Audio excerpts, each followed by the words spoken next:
कांग्रेस नेता राहुल गांधी को विशेषाधिकार हनन के मामले में लोकसभा सचिवालय ने नोटिस भेजा है। लोकसभा सचिवालय ने राहुल से 15 फरवरी तक जवाब तलब किया।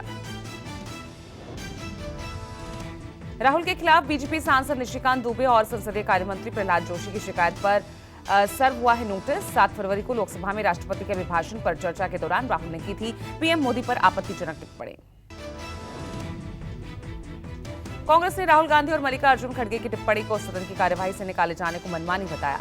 पार्टी नेता अभिषेक मनु सिंघवी ने इस कदम को मोदी सरकार का निरंकुश रवैया बताया।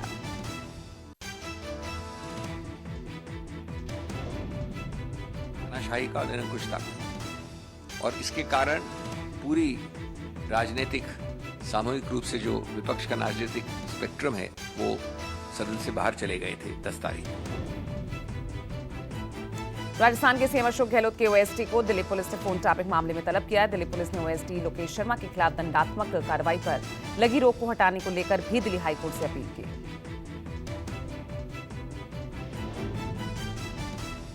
बेंगलुरु में आज पीएम मोदी एशिया के सबसे बड़े एयर शो एरो इंडिया 2023 का उद्घाटन करेंगे। 13 से 17 फरवरी तक चलने वाले शो में भारत अपने स्वदेशी फाइटर जेट, हेलीकॉप्टर, ड्रोन और मिसाइल्स का प्रदर्शन करेगा। पीएम मोदी ने राजस्थान के दौसा में दिल्ली मुंबई एक्सप्रेसवे के पहले फेज का उद्घाटन किया। प्रधानमंत्री ने सीमावर्ती इलाकों में सड़क निर्माण को लेकर पूर्ववर्ती कांग्रेस सरकार पर लापरवाही बरतने का आरोप लगाया।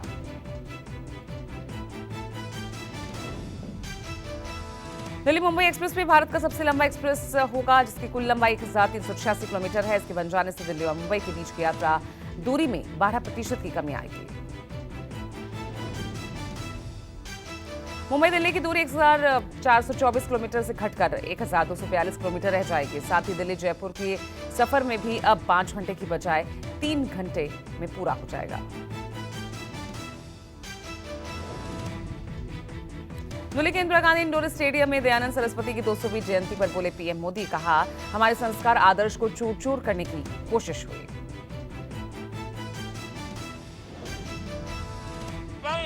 हमारे संस्कारों को, हमारे आदर्शों को, हमारे मूल्यों को चूर चूर करने की लाखों कोशिशें होती। पीएम मोदी ने कहा यह मौका ऐतिहासिक और भविष्य के इतिहास को निर्मित करने का है। स्वामी दयानंद और उनका आदर्श था हम पूरे विश्व को श्रेष्ठ बनाएं। स्वामी दयानंद सरस्वती जयंती समारोह के अवसर पर पीएम मोदी ने किया यज्ञ। स्वामी दयानंद सरस्वती की मनाई जा रही है 200वीं जयंती।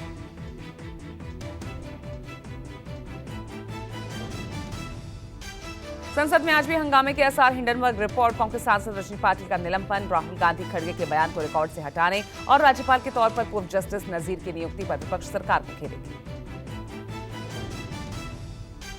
सुप्रीम कोर्ट के पूर्व जस्टिस एस अब्दुल नजीर को आंध्र प्रदेश का राज्यपाल बनाए जाने पर कांग्रेस और अन्य विपक्षी दलों ने आपत्ति जताई है। केंद्रीय कानून मंत्री किरण रिजिजू ने विपक्ष के ऐतराज को खारिज किया। रिजिजू ने ट्वीट कर कहा कि एक बार फिर पूरा इकोसिस्टम जोरों पर है। उन्हें समझना चाहिए कि वो भारत को निजी जागीर नहीं मान सकते। अब भारत संविधान के प्रावधानों के अनुसार भारत के लोगों द्वारा निर्देशित होगा। सुप्रीम कोर्ट में आज हिंडनबर्ग रिपोर्ट मामले पर सुनवाई होगी। पिछली सुनवाई में कोर्ट ने याचिकाकर्ताओं को हिदायत दी थी कि अडानी के मसले पर तर्क जो समझकर दें। हालांकि कोर्ट ने जांच कमेटी गठित करने का संकेत दिया था। सुप्रीम कोर्ट में आज दिल्ली नगर निगम मेयर चुनाव और जम्मू कश्मीर परिसीमन पर भी सुनवाई होगी। एमसीडी मेयर चुनाव में देरी के खिलाफ अपील की गई है। वहीं जम्मू कश्मीर में नए परिसीमन और विधानसभा सीटों में बदलाव को चुनौती दी गई है।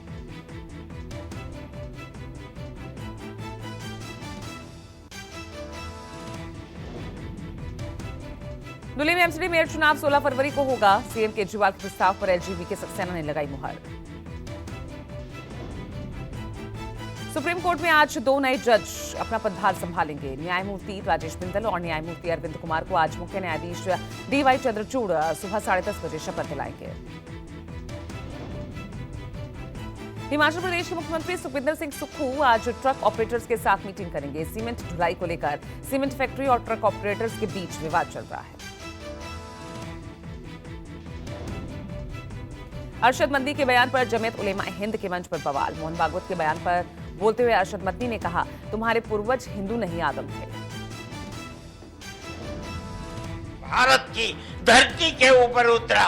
हम आदम की औलाद को आदमी कहते हैं और ये मनु की औलाद को मनुष्य कहते हैं।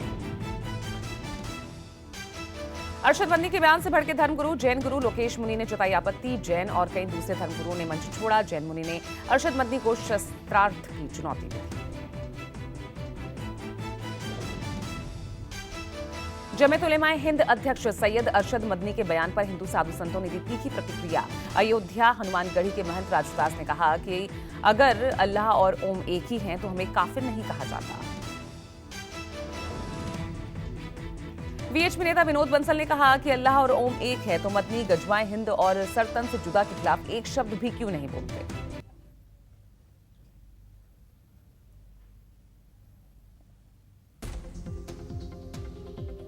जमीयत उलेमाए हिंद अध्यक्ष मौलाना महमूद मदनी का बड़ा बयान। कहा बीजेपी आरएसएस से नहीं कोई मजहबी दुश्मनी, सनातन धर्म से कोई शिकायत नहीं।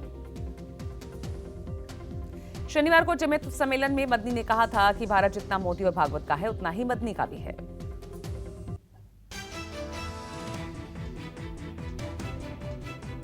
जम्मू कश्मीर अपनी पार्टी के अध्यक्ष अल्ताफ बुखारी ने गैर कश्मीरी को खुली धमकी दी है। अल्ताफ ने कहा कि सरकार कितनी भी सुरक्षा लगा दे लेकिन एक भी बाहरी को राज्य में बसा नहीं सकती। कांग्रेस की राज्यसभा सांसद रजनी पाटिल ने अल्ताफ बुखारी के बयान को अलगाववादी जुबान करार देते हुए देश के लिए खतरनाक बताया। बिहार के नालंदा में एलजेपी के कार्यक्रम में भगदड़ मची। पार्टी अध्यक्ष चिराग पासवान की सभा में बेकाबू हुई भीड़। चिराग की अपील पर शांत हुए लोग।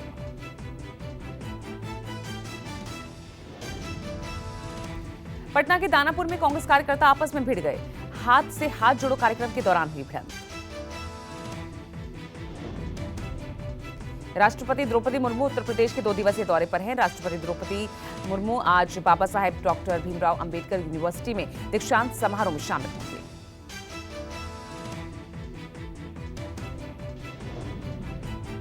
केंद्रीय गृह मंत्री अमित शाह ने रविवार शाम त्रिपुरा सीएम मानिक साहा के साथ जोगिंदरनगर रेलवे स्टेशन से सिटी सेंटर तक रोड शो किया। मिशन त्रिपुरा पर पहुंचे गृह मंत्री अमित शाह चांदीपुर में रैली के दौरान कहा, कांग्रेसियों को मारने वाले कम्युनिस्ट से इलू इलू कर रही कांग्रेस। अमित शाह ने कांग्रेस और वामपंथी पर निशाना साधते हुए कहा, बीजेपी सरकार में हुआ त्रिपुरा का विकास, कांग्रेस और लेफ्ट की सरकारों ने सिर्फ भ्रष्टाचार किया। आया तो केवल और केवल भारतीय जनता पार्टी के 5 साल के अंदर त्रिपुरा में विकास पहुंचा है। महरौली में डिमोलिशन ड्राइव के चलते हालात तनावपूर्ण। अतिक्रमण हटाने के दौरान स्थानीय महिलाओं ने पुलिस पर लगाया लाठीचार्ज का आरोप। महरौली में तीसरे दिन भी विध्वंस अभियान जारी। इलेक्शन को लेकर लोगों का विरोध प्रदर्शन। पुलिस का लाठीचार्ज से इनकार। डीडीए कर्मचारी और पुलिस से बदसलूकी करने का आरोप। पुलिस का दावा, कुछ महिलाओं ने पुलिस पर फेंकी मिर्च पाउडर। दिल्ली की केजरीवाल सरकार ने अतिक्रमण अभियान रोकने के दिए निर्देश। राजस्व मंत्री कैलाश गहलोत ने कहा, विवादित क्षेत्र में नए सिरे से होगा सीमांकन। डीडीए के एक्शन पर डिप्टी सीएम मनीष सिसोदिया भी भड़के। कहा, बीजेपी कुछ बनाना नहीं सिर्फ तोड़ना जानती है।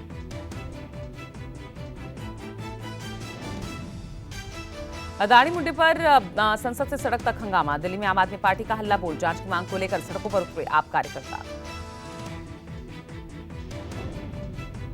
मुंबई में आम आदमी पार्टी ने किया भारी विरोध। जांच की मांग को लेकर सड़क जाम की कोशिश। चंडीगढ़ में भी अडानी के मुद्दे पर भारी बवाल देखने को मिला। पुलिस ने प्रदर्शनकारियों को रोकने के लिए वाटर कैनन का इस्तेमाल किया।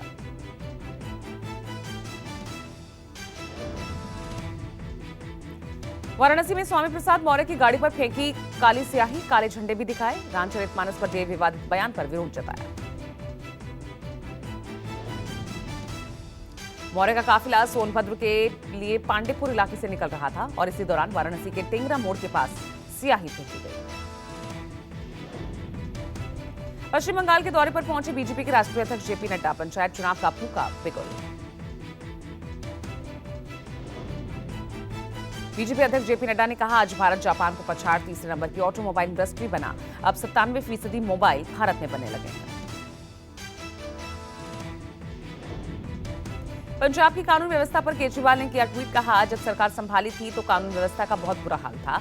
गैंगस्टर्स और बदमाशों को मिलता था राजनीतिक संरक्षण। केजरीवाल ने कहा, पंजाब की जनता के साथ मिलकर सीएम मान ने कानून व्यवस्था में काफी सुधार किया। अब किसी गैंगस्टर या बदमाश को कोई राजनीतिक संरक्षण नहीं मिल रहा।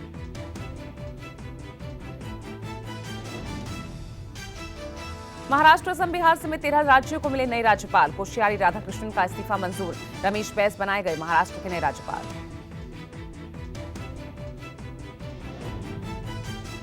गुलाबचंद कटारिया को असम, वहीं पूर्व केंद्रीय मंत्री शिव प्रताप शुक्ला को हिमाचल प्रदेश का राज्यपाल बनाया गया। राजेंद्र विश्वनाथ को बनाया गया बिहार का राज्यपाल। वहीं लक्ष्मण प्रसाद आचार्य को सिक्किम और झारखंड के राज्यपाल सीपी राधाकृष्णन को किया गया नियुक्त।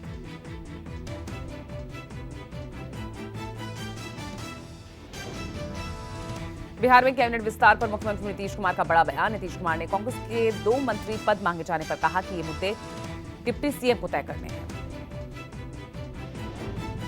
2 सीटें मांग रही है, क्या कैबिनेट का विस्तार हो रहा है? कैसे कैबिनेट का विस्तार? नहीं, आप डिप्टी सीएम से पूछ लीजिए ना। ये बात हो गई है ना, जो जब सब एक नए तरह का अलायंस होकर के हो गया है तो किस साइड का कितना होगा वो तय, और वो लोग बात कर लेंगे। हम तो वेट ही कर रहे हैं कि जो भी करेंगे।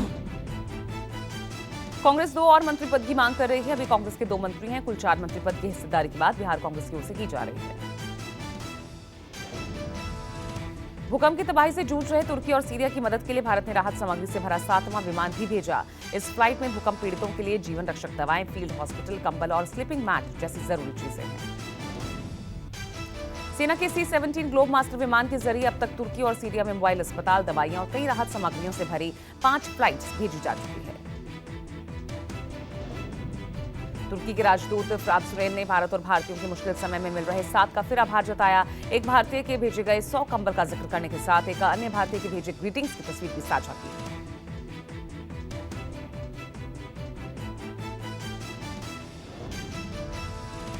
रविवार को तुर्की ने एक बार फिर भूकंप के झटके महसूस किए। रिक्टर स्केल पर भूकंप की तीव्रता 4.7 मापी गई। सीरिया के कई शहरों में अब भी रेस्क्यू ऑपरेशन बेहद धीमा है। हरीम शहर में मलबे में दबी एक बच्ची की जान 24 घंटे तक मदद न मिल पाने की वजह से चली गई। तुर्की में 62 बिल्डर्स को भी गिरफ्तार किया गया। अदाना शहर में भूकंप से गिरी इमारतों के मद्देनजर हुई कार्रवाई। भूकंप से तबाही के बीच जिंदगी की जद्दोजहद और आपदा का दिलेरी से सामना करने की तस्वीर भी सामने आई। तुर्की के गाजियानटेप शहर के एक अस्पताल का वीडियो वायरल, जिसमें भूकंप से हिलती बिल्डिंग में 2 नर्सेज नवजात बच्चों को बचाती दिख रही हैं।